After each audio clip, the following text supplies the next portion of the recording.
All right, we have time for one more query. Colonel Malik has sent in his question from Nagpur, and this is on HDFC AMC. Let's listen in.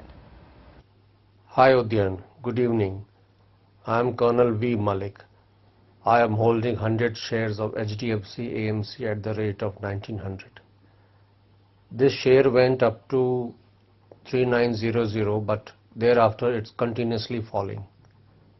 Should I hold or sell? I am a long-term investor.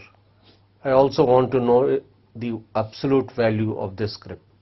I wanted to say that stock is at least trading above your purchase price and quite a bit above that, though it's corrected significantly from the top for the year. So you need not be in as much discomfort as some HDFC AMC investors would be. But I take your point. I mean, the stock is down 20% this year. It's not kept pace with the market. And it is something which a lot of people own because the name HDFC comes with a certain kind of pedigree and it's a good management, and therefore people want to own stocks from the HDFC fold, long-term investors like you particularly. The problem with HDFC AMC is that given that it's a fairly secular kind of growth business, it has been losing market share quite steadily over the years. Even this year, I think it will end up losing market share. I think the problem is not of the quality of the business. I think the problem is one of dynamism. On the NFO front, where some of its competitors have done much better, on launching ETFs or international funds, they seem to be lagging some of their peers, which is why their market share has been going down. And I think it is for this reason that this steady erosion of share, which investors of the stock market has been quite worried about. So I think there is a challenge. I mean, you can't keep on growing at 13 to 15% and ask investors to pay you 35 or 40 PE multiple in a secular industry like asset management. So I think the management will have to prove that they can do better. And if they do, then I think in the long term you'll make steady returns from HDFC Asset Management. Is it the best financial services stock you can own?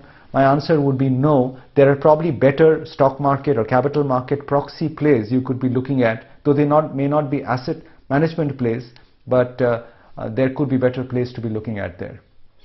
Then talking about AMCs, for those investors who want to allocate towards a mutual fund whose risk profile is probably a little less, would you suggest looking at a diversified fund, a balanced fund, an index fund? I mean, there's so many words that are being thrown around at the moment. There's been a phase where index funds have been really popular. There's been a phase where we've got the small cap or mid cap baskets that are starting to see momentum. What would be a wise choice? Abha, I think of all the names that you mentioned, I think it should be probably all of them, because I always say that one should have a cluster of mutual funds and not bet on just one or two, because ETFs actually end up beating many of the diversified funds that you mentioned on many years. So I don't think you should scoff at ETFs. They're excellent low-cost ways to participate in the market. So if I had 100 rupees to allocate in mutual funds, the way I would do it probably is to say, let me put 20 rupees in a vanilla ETF. There are many of them floating around. Just buy a Nifty ETF. Maybe 20 rupees goes in there, where you don't want to take risk. 20 rupees goes this year, since we were talking about the volatility expectations for this year. You do something like, which is a dynamic asset allocation fund. I think one NFO is open right now from ICICI, but there are many in the market. Basically, they take the call of, depending on valuation levels, whether the money should be in equity, debt, gold, or international equity. They keep switching around with the asset allocation themselves. And those are useful things to have in a volatile year. So you could put 20 rupees there as well. The remaining, I think I would put in high quality diversified equity funds. So you could choose from the likes of, I invest in some of these mutual funds myself over years.